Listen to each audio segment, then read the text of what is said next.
మహాశివుడిని పార్వతీదేవి ఎలా ప్రేమలో పడేసిందో మీకు తెలుసా? పార్వతీదేవికి చిన్న వయసు నుండే శివుడిని పెళ్లి చేసుకోవాలి అని కోరిక ఉండేది.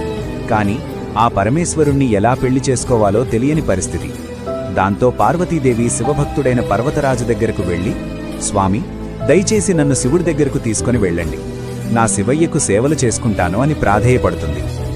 పార్వతీదేవి ప్రేమను గ్రహించిన పర్వతరాజు తనతో పాటు పార్వతీదేవిని శివుడి దగ్గరకు తీసుకుని వెళతాడు. శివుడు తపస్సులో ఉండడంతో పార్వతీదేవి పక్కనే కూర్చుని ప్రతిరోజు శివుడికి పూజలు చేసేది. కాని ఎన్ని పూజలు చేసినా శివుడు కళ్ళు తెరవకపోవడంతో భక్తితోనే శివుడికి దగ్గరవ్వాలి అని పార్వతీదేవికి అర్థమవుతుంది. వెంటనే ఒక అడవికి వెళ్లి తపస్సు చేయడం మొదలుపెడుతుంది. ఒకరోజు శివుడు మునిరూపంలో వచ్చి, ఇంత అందమైన నువ్వు ఈ వయసులో తపస్సు చేయడానికి కారణమేంటి అని అడుగుతాడు. అది విన్న పార్వతీదేవి తన కోరిక గురించి చెప్తుంది. దాంతో ఆ ముని, శివుడు మంచివాడు కాదు, నిత్యం శ్మశానంలో పడుకుంటాడు, బూడిదను శరీరానికి రాసుకుంటాడు, అలాంటి వాడితో సంసారం అంత సులువు కాదు అని అంటాడు.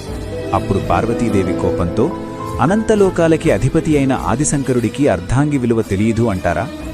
ఆపదలో ఉన్నవారిని ఆదుకునేవాడు, అపాయాలను ఆపేవాడు నా శివుడు. అటువంటి పరమాత్మతో జీవితం పంచుకుంటే వచ్చే కష్టాలను కూడా ఇష్టంగా భరిస్తాను అని అంటుంది. అప్పుడు మునిరూపంలో ఉన్న శివుడు తన నిజరూపానికి వచ్చి వివాహానికి ఒప్పుకుంటాడు. దాంతో పార్వతీదేవి ఆనందానికి అవధులే లేవు. ఫ్రెండ్స్, మీ దగ్గర కొంచెం టైం ఉంటే